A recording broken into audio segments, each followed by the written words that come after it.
Reading with your kids. Hey, so great to see you. Come on in. Hi, my name is Jedley, and this is the Reading with Your Kids podcast, coming to you from the beautiful neighborhood of Reedville in the southwest corner of Boston, Massachusetts. Augie the Wonder Dog is with me, and we are so happy that you're part of our beautiful Reading with Your Kids family. We hope that you connect with us on Twitter at MagicJedley. On Instagram, it's Reading with Your Kids. And on Facebook, it's Facebook.com/Reading with Your Kids. We have a wonderful guest for you today. Faith Godlstein is here to tell us about her beautiful book, Gorilla's Night Out. Before Faith joins us, I want to let you know that this episode of the Reading with Your Kids podcast is brought to you by The Adventures of Johnny Pocket Band, Battle of the Bands by Linda Phelps. Do you know a tween or a teen who struggles with stress and anxiety? If you answered yes, let me suggest a perfect fun summer read, The Adventures of Johnny Pocket Band by Linda Phelps. Johnny and his brother Drummer Boy are excited to compete in the Battle of the Bands. They have 2 months to get the band prepared, but everyone is way nervous. Johnny has promised himself that he will conquer his anxiety this year and start to have fun. And with the help of his friends, he just might be able to do that. Johnny Pocket Band, Battle of the Bands, captures the emotions, fears, and excitement of the preteen years. It is a difficult time for everyone, but the story opens a window on understanding as each kid shares their thoughts about fitting in, making friends, and, oh no, the unsettling feeling of being attracted to girls. This is a fantastic read for all families. The Adventures of Johnny Pocket Band, Battle of the Bands is available on Amazon or by going to Linda's website, johnnypocket.net. The Adventures of Johnny Pocket Band, Battle of the Bands by Linda Phelps. This episode of the Reading with Your Kids podcast is also sponsored by Kid Curated Books. Kid Curated Books is an online service that offers monthly book box subscriptions from children ranging in age from infant to teenagers. Now, before you go rolling your eyes to say it's just another subscription box, let me tell you how Kid Curated Books is different. Kid Curated Books doesn't just send each child the same tired old book box. In fact, seldom are 2 boxes ever identical. That's because Kid Curated Books understands that no kids are identical. Based on a survey completed during the initial subscription sign-up and subsequent feedback from the kids, Kid Curated Books creates a custom book box designed especially for each child that will engage, excite, and, yes, indeed, educate them. Each monthly delivery arrives in a colorful box that is packaged like a present and addressed directly to the child. Kids love that. Subscribe to Kid Curated Books today, and we will provide amazing reading for your kids no matter what their age. Not ready to commit to a subscription? Kid Curated Books also offers an array of gift boxes for baby showers, holidays, and birthdays. Check it out today by visiting their website, kidcuratedbooks.com. And we also want to let you know that this episode of the podcast is brought to you by the books of Nita Clark and Kathy Doherty, a mother-daughter team that are creating wonderful, wonderful experiences for families. Their latest book is called There Are No Fireflies in Montana. This is a wonderful, wonderful book that opened up my eyes. I had no idea that there were no fireflies in Montana. And this wonderful book, a young girl is curious to ask why there are no fireflies in Montana. Starting with her mother, she winds through her entire family, asking each one of them why there are no fireflies where they live, ending with her little brother. And his idea, his theory is really, really wild. You're just going to love it.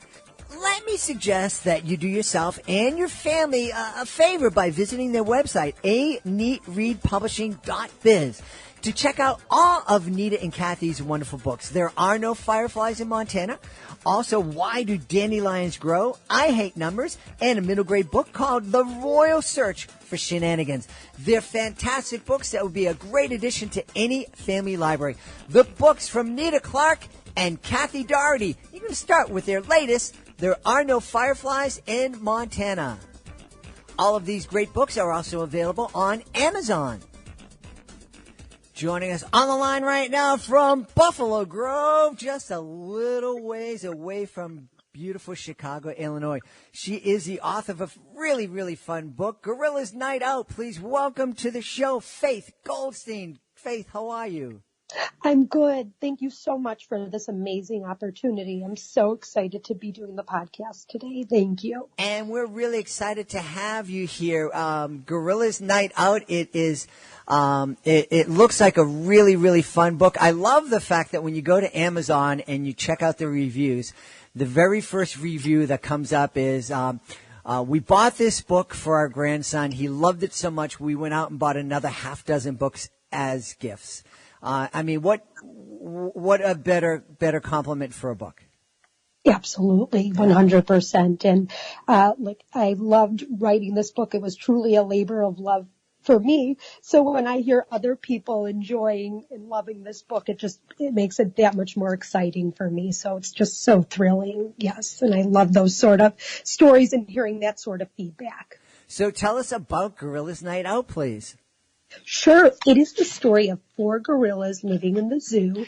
Their names are Pete, Treat, Skeet, and Little Marguerite. And they're bored and tired of doing the same thing in the zoo every night. So they decide to escape to have an adventure and an ultimate night out in New York City.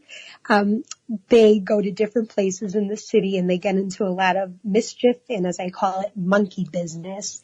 And it's a fun story that children can relate to, the adventures and excitement that they deal with in the story. That's great. Well, here in Boston, we actually had one of the silverback gorillas at the Franklin Park Zoo here in Boston actually decided to leave the zoo one night and was, just kind of strolling and sightseeing around Boston one day. Caused quite a stir here in the city. Oh, I'm sure. I can't imagine. Wow. So I'm guessing that it wasn't a real life event like that event that happened in Boston that inspired you to write the book. What did inspire you?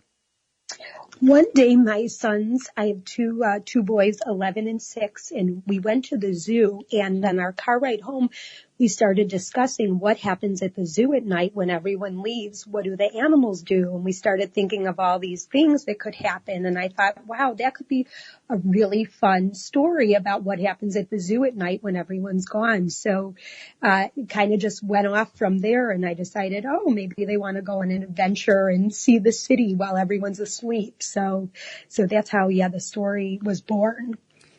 I love that. Not only because it was the birth of a great story, but I just love the fact that what you're sharing with us is you took an adventure that you and your kids had and you talked about it. I think that's so important. It's so much fun, but I think it's something that a lot of families forget to do sometimes. They go out and they do this thing and they're tired and I think sometimes we're so busy, it's like we do this one thing, and then we do the next thing, and then we do the next thing, and we never talk about any of the things that we do. And it's so valuable just that, hey, we just saw the gorillas. What do you think? And it's a great way to use your imagination. It's a great way to build trust, to grow closer together, and perhaps birth a brand new picture book. Yes, exactly. Because we came home that day and I was so excited because I thought, oh my God, what a good idea. That could be just so much fun. Something that kids could all relate to, that they could find exciting and whatnot. And I feel like my children, just children in general, are so creative and their imaginations just run wild. So they have so many great ideas that I feel like as an adult, I could never think of in a million years. I mean, the creativity just flows from them. So absolutely. Yeah. We've talked a lot about creativity and where ideas come from. And as someone who, I've been presenting my educational magic show now for 30 years. And part of that is, writing skits and routines and taking classic magic techniques and creating stories around that. And a lot of times people come up to me and goes, oh, I wish I was creative. I wish I had the ability to come up with these great ideas. A lot of times fun, great, creative ideas just come from conversations in real life and just looking at something in a slightly twisted way. Absolutely. I do a lot of school visits and where I share my book with the students and talk about the writing process and being an author. And one of my favorite parts is at the end when I turn it over to the children so they can ask questions. And I have so many good questions that come from them, as well as they always come up with different ideas for stories. And I'm just always blown away by the things that they can just, just like that. They just think of them. And I'm like, oh my gosh, such a great idea. It's really so fun to connect with them and hear their thoughts and feelings and ideas. And because they have so many great ones, they're such a great resource. So tell me, of all those questions that kids have asked you over time, what's been your favorite, and what was the one that kind of really surprised you? The one that surprised me was a second grader. He asked me, have I ever suffered from writer's block? And if so, how did I overcome that challenge? So I really it was just out of nowhere. It was just adorable. So that was probably my favorite question I've ever been asked. And fortunately, I was able to tell him that no, I have not suffered from writer's block yet. But I was very, very impressed with his question. Mm-hmm. And a lot of them, their questions are kind of about sequels and, where else can the gorillas go? And they just have these thrilling ideas. There was someone that talked about a trip to Las Vegas, seeing the different hotels. It was just so fun. I mean, they just have these, again, ideas that I feel like I could never think of in a million years. Mm-hmm, mm-hmm. That's one of one of the things that I love about doing my shows is going out into the audience and asking kids and just getting them to contribute to the show and sharing their ideas. And it's exciting. It's also a little nerve-wracking because you never know what the kids can come up with. Oh, absolutely. Absolutely. There's always sometimes you ask them any questions and someone will say, I have a cat or I have a dog. Those are just, funny too. They give you a laugh because they do though keep you on your toes because you never know what, they'll throw at you. For example, like the writer's block comment. Mm-hmm. I would have never thought of that in a million years. Mm-hmm. So. Mm-hmm. Now, if you do ever suffer from writer's block, one of our guests in the past, she suggested that if you're right-handed and you're writing and you come up with writer's block, put the pen in your left hand and try to write something with your left hand. And sometimes just that making your brain kind of switch gears like that, sometimes that can just ignite ignite the part of your brain that was kind of asleep for a little while. That's really interesting. I've never heard that before. Yeah. I definitely, hopefully I won't have that, but if I have to, definitely would try that. Okay, that's good to know. It's really interesting and makes sense. Now, you were talking to the kids who were asking about sequels and whatnot. Is that something that you have in the works? Yes. I'm currently working on some more books in the Gorilla series with them visiting another trip out in New York.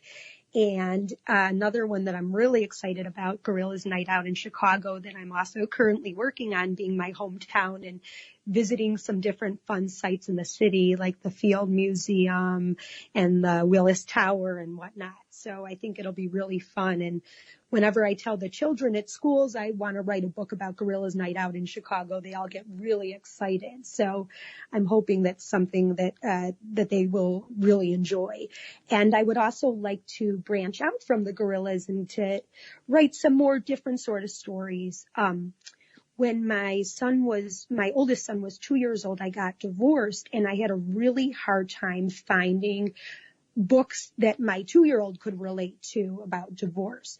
So, and I feel like that's an area in the book market that we need more literature on that topic, because a lot that is out there is just so-and-so goes to mom's house, then dad's house. And I feel like we need more books and maybe written in ways that younger children can understand these stories and connect with them, like almost making a story about divorce into a fairy tale, since children from a young age understand the concept of a fairy tale. So something that young children can grasp and understand, and that they can relate to help them through this process. Because, as I said, there's really not much out there. What do you think would be the most important point or the most important topic to help kids get through when I'm thinking positively when you write that book? What's the most important topic that you want to cover in it? Is that no matter what happens, that your parents love you, and that this is not the fault of the child, that it's something between the parents, and that, we're still a family, even though we don't live in the same house. We're still a family, and we're still part of a family. Yeah. Now, you spent 8 years teaching kindergarten. How did that influence your writing? Teaching for the 8 years provided me with the opportunity to read so many different children's books. And while I was reading all the different books, I got to gauge the students' reactions to the stories and, see what books they were drawn to and what they liked in stories and what sort of books they were really drawn to. And one thing I found that they all loved were funny, humorous stories. Every year, my students loved the story Wacky Wednesday by Dr. Seuss, because it's just so silly. So when I wrote Gorilla's Night Out, I really wanted to make it funny and something that funny and silly, just because I know that's they really enjoy those sort of stories. So I used them as kind of my influence and thinking behind the story. What would the kids like to see in it? What do they think would be funny? What will make them laugh and get a good reaction from them? Excellent. I agree with you wholeheartedly. Kids just love laughing. And they love being silly, and that's one of the things that I love about my magic show. There, very oftentimes, especially with the younger kids, we can just go up and be silly, and even with the older kids, it's amazing. When I get in and I'm in front of high school kids or middle school kids, sometimes I'll just do things that I understand are silly and way beneath them. But when those kids laugh at that, it's amazing, because it's like all of a sudden we kind of peel back that facade where I'm tough and I'm mature and I'm all this stuff. And it's like, yeah, but I'm also still a goofy little kid and I like to have fun too. Absolutely, absolutely. And I think in order to get children to read more nowadays with so many distractions like video games and the iPad and computer and whatnot, we need to give them high quality literature that they're going to enjoy and that's going to excite them and bring them into the book and draw them in. So that was, my whole aim behind that, just making it as fun as possible and really keeping the kids in mind and what they would like to see, and totally aimed for them to draw them into the story. Now, as a kindergarten teacher for 8 years, as you said, you had this opportunity to read loads and loads of children's books and get a perspective of what kids like and what makes them laugh and what holds their interest. But being a kindergarten teacher also must have given you a perspective on how important it is for families to read with their kids. So can you talk a little bit about that? Yes, absolutely. I mean, reading is really the foundation for all future learning. Like in social studies, if you don't have solid reading skills, how will you be able to read about the Egyptians in ancient Egypt, or in science, read about animals and whatnot? So you need to have a strong foundation in reading in order to learn all the other subject areas. So it's something that's not just done at school, but needs to be encouraged and worked on at home as well, because the more you read, the better the reader you become. So it is really so important and so true what they say, that you need to read to your child or have your child read to you every night, because again, the more you do it, the better and more fluent of a reader you become. So it is just so important. And anytime you can work reading, even reading signs when you're out and whatnot, into your child, however you can incorporate reading into your child's life, the better the reader the child will become. Now, it's easy it was easy for me to read to my kids, because I think my son started reading when he was like 2. I don't know. He didn't let me know. But it was really, when he went to kindergarten, they're like, yeah, he's been reading forever. And so he loved it, and he always was asking for us to sit down and read with him. And the same with my daughter. But I imagine that there's a lot of kids out there who don't pick up on it for whatever reason, whether it's kind of a visual thing or if their brain just isn't ready to make the connections between these shapes, which we call letters, make these sounds, and those sounds get blended together to make words. What can we do with if we have a child, and up until a week ago I used to call it reluctant reader.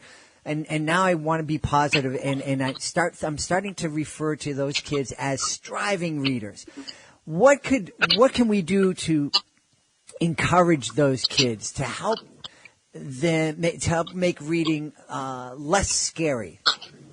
Well, one of the first things is to always evaluate the book that you're giving the child to read, to see if it's at their reading level. If you have a child that is really kind of struggling to read, you're going to definitely want to find books that are at grade level or slightly below their grade level, even just to build that confidence in their reading ability, so they can see that they can do it. Because that's one of the reasons some kids don't enjoy to read, is because it's too hard for them, and things that are sometimes hard for children and they struggle with, they don't always like or love. So it's important to evaluate what you're giving them to read. And it's also expose them to other things besides books. Nowadays, there's ebooks, there's comics, the newspaper, magazines. It really doesn't matter what your child is reading as long as they are reading. So you want to provide them with all sorts of sources of reading material. Another great thing to do is to get your child into a reading series, because that way they have a chance to really get to know the characters and establish a relationship with them and understand the stories. And it encourages them to naturally want to read more to find out what's going to happen next. So that's another great thing to do. And you just brought up something that I think is really wonderful. I love series. And if, as you said, falling in love with those characters. But I think one of the hardest things is, if you're reading a 5-book series or a 3-book series, when you and your child get to the end of the series, and it's like, oh, I want some more, and it's not going to be a while before the next episode or the next chapter or the next book comes out. And one of the great things you can do is what you did with your kids on that ride home from the zoo, and just say, well, what do you think the next adventure is going to be for these characters that we love so much? Absolutely. And having children write their own books is also just another wonderful way for them to develop their reading skills and writing skills as well. And I was going to say that is the best thing you can do if the series ends. Go have your child write their own continuation to it, what they think should happen. And it's, again, just a great reading and writing exercise for them. Absolutely. Yeah, I think they call it fan fiction. And one of our guests, Kate Farrow, who is the marketing director at Familius Publishing, she was sharing with me that when she was in college, in high school and college, she was writing fan fiction for, I think it was one of the vampire series. And she actually, one of her pieces was read like 70 or 80,000 times. Oh, wow. Oh, my gosh. So she built up this following just writing, like just writing fan fiction, taking this character, this series, this premise that she loved reading about and creating her own thing. And it's a great way to become a writer and to just kind of nurture that whole love of reading and learning and communicating.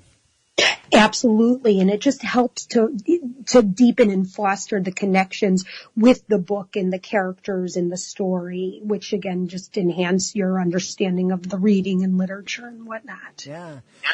So what, we talked about that the Gorilla series is going to be, it's going to be a series and the Gorilla's Night Out. Are there any other cities that you're thinking about visiting? I would love to do one of my favorite cities, which is Los Angeles. Uh-huh. And there's so many fun things to do there. I already have visions of somehow maybe visiting the Hollywood sign up there and the Hollywood Walk of Fame and whatnot. So that's something I'm kind of a little brainstorming about, or when I have my free time kind of thinking about that. So I'd love to do Los Angeles.